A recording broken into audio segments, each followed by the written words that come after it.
Ave Maria, cheia de graça, Ele é convosco, bendita sois vós entre as mulheres, e bendito é o fruto do vosso ventre, Jesus. Santa Maria, Mãe de Deus, rogai por nós, pecadores, agora e na hora de nossa morte. Amém. Ó Maria, concebida sem pecado, Rogai por nós que recorremos a vós. pode sentar.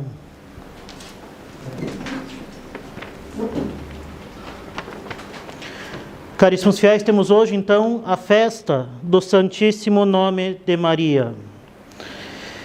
E justamente nós devemos nos questionar por que a Santa Igreja quer que nós celebremos a festa do Santíssimo Nome de Maria. Da mesma forma que nós temos a festa do Santíssimo Nome de Jesus.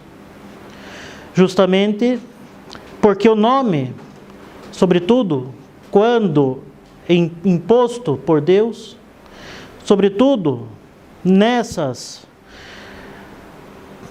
circunstâncias tão ligadas à nossa salvação, descreve a natureza daquele que porta o nome.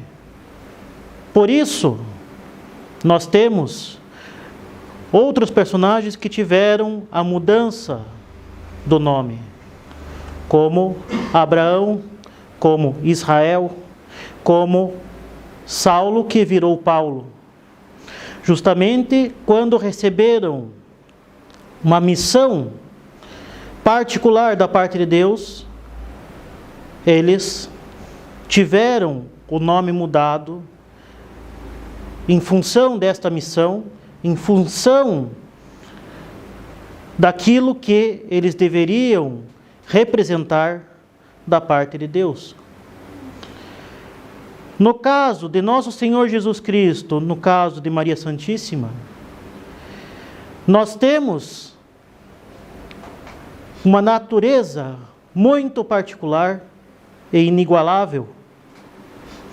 Nós temos aquele que é verdadeiramente homem e verdadeiramente Deus, e nós temos aquela que é mãe de Deus, imaculada desde o princípio.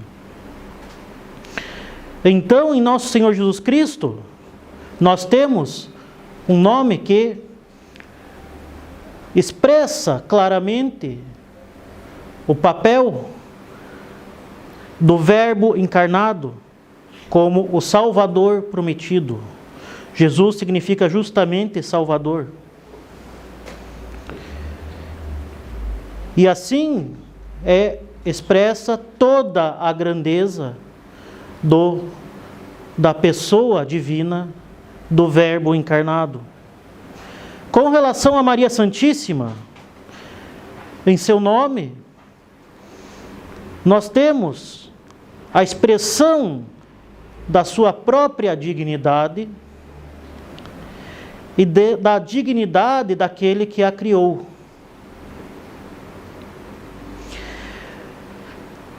Esses nomes justamente são grandiosos, são santíssimos. E podemos dizer que para o povo devoto, que os pronuncia com devoção, são mesmo sacramentais.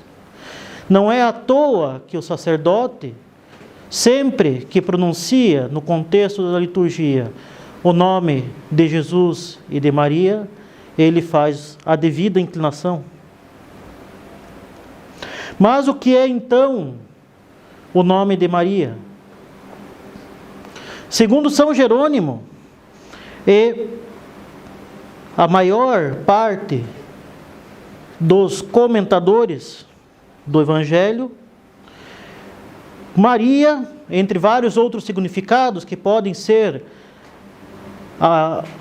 interpretados de forma alegórica, significa estrela do mar. E Venâncio Fortunato, no século VII, vai justamente fazer um belíssimo hino que vai identificar, vai nomear Maria pelo significado do seu nome, Ave Maria Stella. E o que é justamente a estrela do mar? A estrela do mar é a estrela que indica para nós, para os navegantes, a localização do Oriente. E assim, ela dá a devida direção para a navegação. É a estrela que se destaca no céu e que indica onde vai nascer o sol. E assim, Nossa Senhora, ela nos dá a devida direção no mar tenebroso desse mundo, neste vale de lágrimas, indicando para nós qual a direção que nós devemos olhar para ter a via da salvação, que é justamente nosso Senhor Jesus Cristo. Notemos, inclusive, que no próprio Evangelho, em que nosso Senhor é nomeado, antes do seu nome, tem o nome de Nossa Senhora, et nomen Virginis Mariae. Só depois, o anjo vai falar, e conceberás um filho, e colocarás o nome nele de Jesus. Aparece primeiro o nome de Maria, porque é ela que precede, ela que nos é dada como a ponte pela qual nós receberemos a salvação. Sem ela, nós não encontramos nosso Senhor Jesus Cristo. Sem o nome Santíssimo de Maria, não vem o nome ainda mais santíssimo de nosso Senhor Jesus Cristo.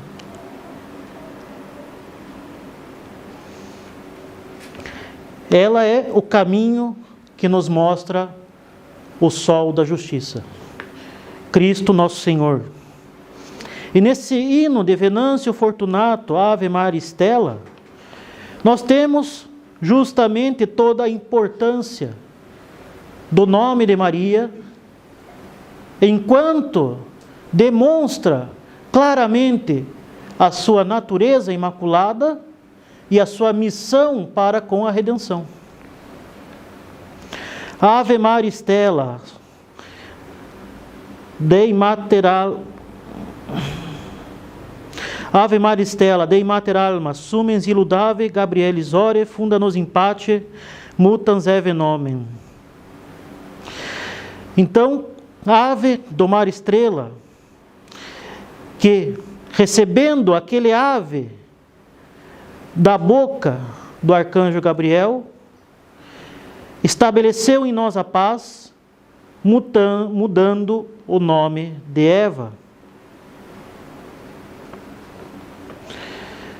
Então, Nossa Senhora, com o seu ave,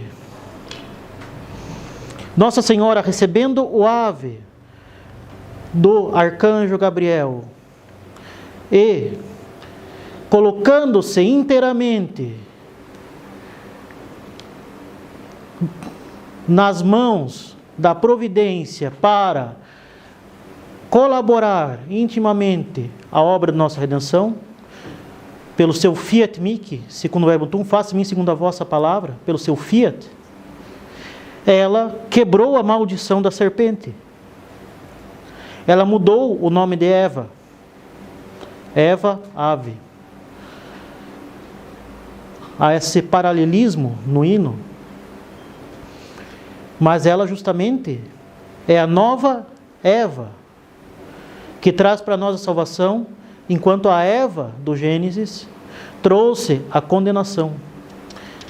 E ela colabora para a nossa salvação com um novo Adão, nosso Senhor Jesus Cristo, novo chefe e cabeça da humanidade, enquanto a antiga Eva trouxe a perdição, estendendo a tentação da serpente a Adão.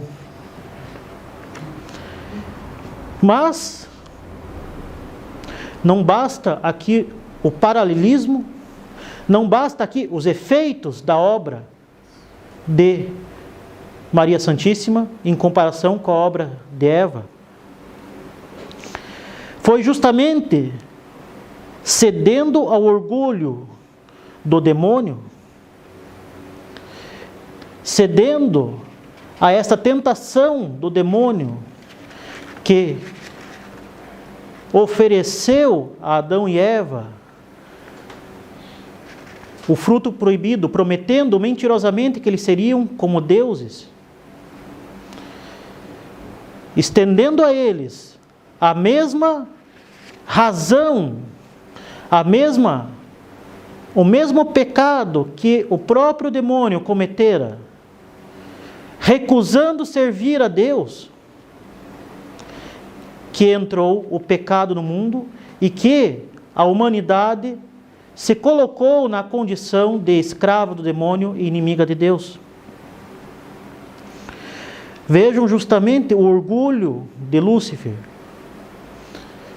Ele preferiu a própria perfeição, recusando se submeter a Deus, recusando que o fim dele não era ele mesmo, mas Deus.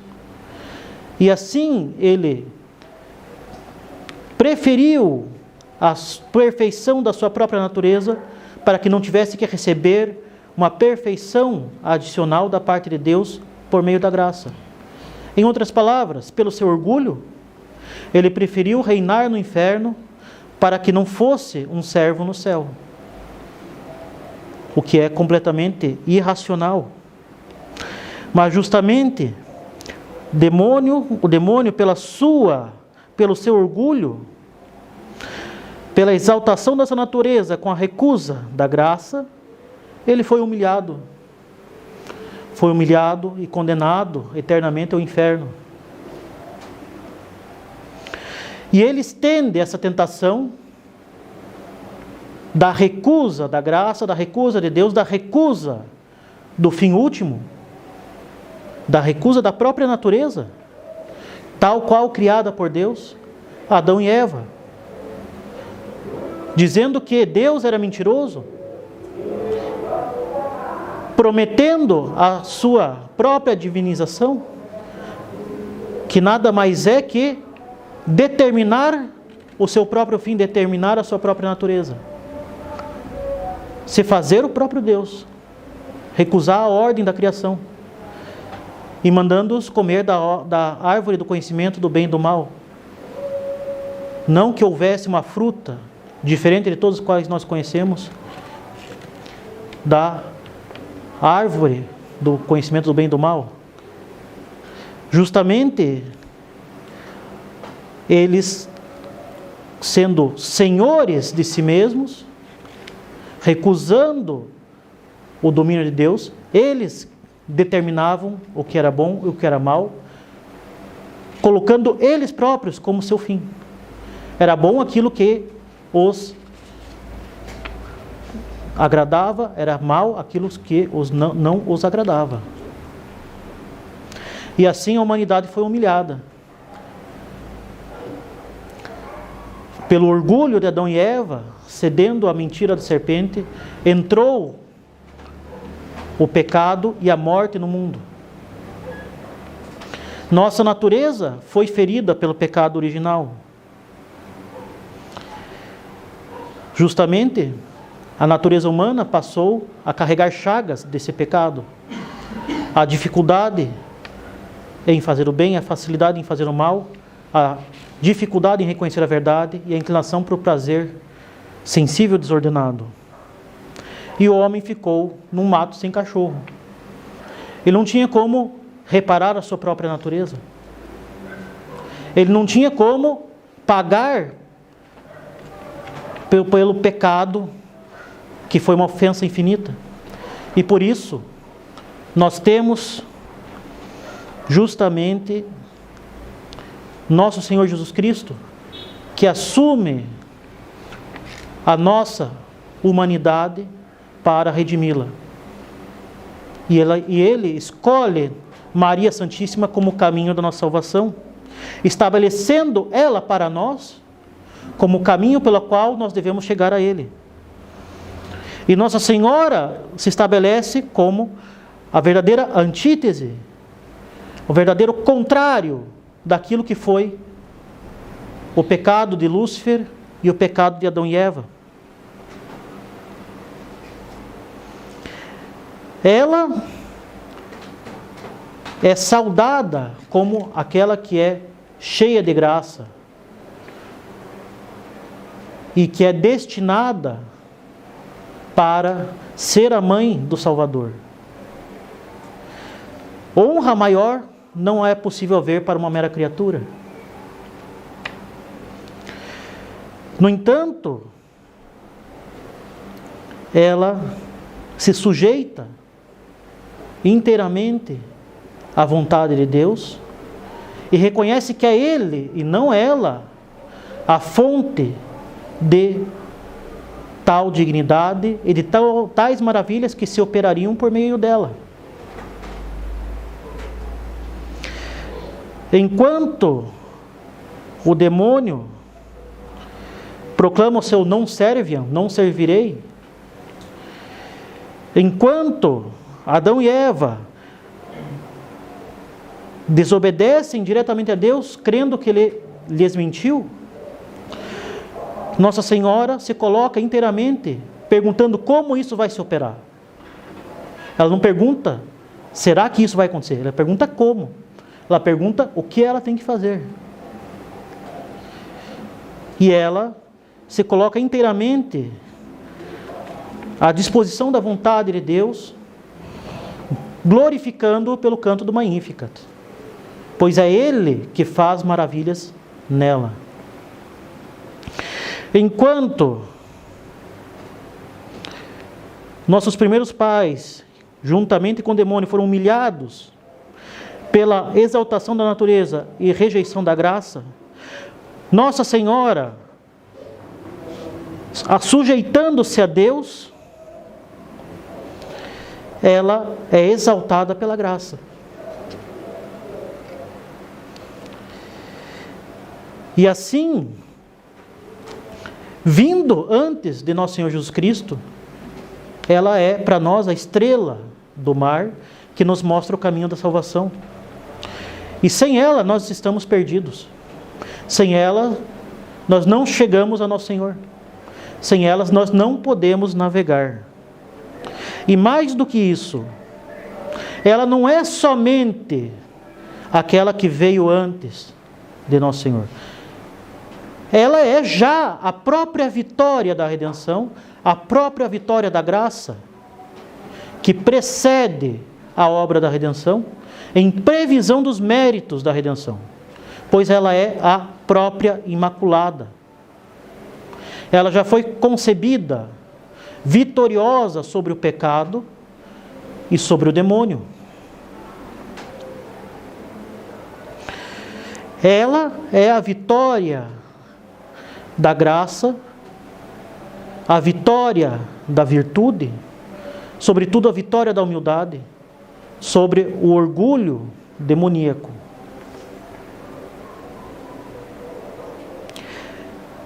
E assim ela é justamente aquela que pisa na cabeça do demônio. Ipsa conteret caput tum. Ela esmagará a tua cabeça, ela esmaga a cabeça do serpente. E é por isso que nós cantamos no ofício de Nossa Senhora, Gaude Maria Virgo, alegrai-vos, ó Virgem Maria, cuntas hereses, sola interimiste universo mundo. Sozinha destruíste todas as heresias em todo o mundo. É por ela que nós já somos vitoriosos. É por ela que nosso Senhor reina. É por ela que nós temos justamente o caminho do céu.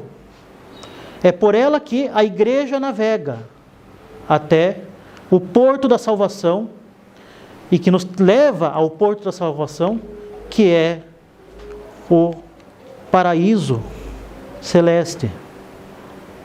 Por isso diz São Bernardino de Sena: quereis assustar todo o inferno? Nomeai Maria com confiança. Quereis assustar todo o inferno? Nomeai Maria com confiança. Ó nome terrível ao demônio, Ó nome admirável aos anjos, ó nome venerável a todos os filhos desta Senhora do céu, da terra e dos infernos. Ela reina, porque ela é a mãe do rei. E ela tem autoridade sobre o rei, pois ela é verdadeiramente sua mãe, mãe de nosso Senhor Jesus Cristo. E tudo que ela pede, ela recebe. Tudo que ela pede para a nossa salvação, ela recebe. Como diz São Bernardo, ela é onipotência suplicante. Então nós temos em Nossa Senhora a principal e mais poderosa arma para vencer o pecado e o demônio na nossa própria vida espiritual. Como diz São Bernardo de Claraval, no comentário do Evangelho de hoje, Respite stellam voca Mariam, olhai para a estrela e chamai Maria. Nas tribulações, nos pecados, nas tribulações, nas tentações, quando cairmos no pecado, quando formos atacados pelos inimigos da cruz e da Santa Igreja, devemos justamente chamar Maria como nossa mais segura e mais poderosa protetora. E nós podemos ver o quanto a devoção a Nossa Senhora, sobretudo pelo título de Imaculada Conceição, é tão importante nos dias atuais. O padre André Beltrame, ele fala justamente que Nossa Senhora é a Senhora deste século. Justamente como o mais poderoso remédio para combater tantas doutrinas verdadeiramente demoníacas que se espalharam pelo mundo e pela igreja nesses tempos. O homem moderno, ele adotou para si uma religião verdadeiramente luciferina. Uma religião que é justamente a religião do pecado de Lúcifer e do pecado de Adão e Eva, em que se recusa a soberania de Deus e presta-se culto a si mesmo, como se o homem fosse o próprio Deus. E nós temos então, na Imaculada, e sobretudo no nome Santíssimo de Maria, a mais segura devoção para que nós possamos não somente permanecer na graça de Deus diante de tantas perversidões dos tempos atuais, mas que como nós possamos de fato combater o bom combate pelo reino de nosso Senhor Jesus Cristo, pela exaltação da Santa Igreja e pela vitória da verdade diante de tantos e tantos erros. Então, lembremos sempre dessas palavras, desse conselho de São Bernardo. Respite stellam voca Mariam, olhai para a estrela e chamai a Maria, pois nela nós temos o caminho e nós temos a devida proteção e a mais poderosa arma contra os inimigos da Santa Igreja. Louvado seja nosso Senhor Jesus Cristo. Em nome do Pai, do Filho e do Espírito Santo. Amém.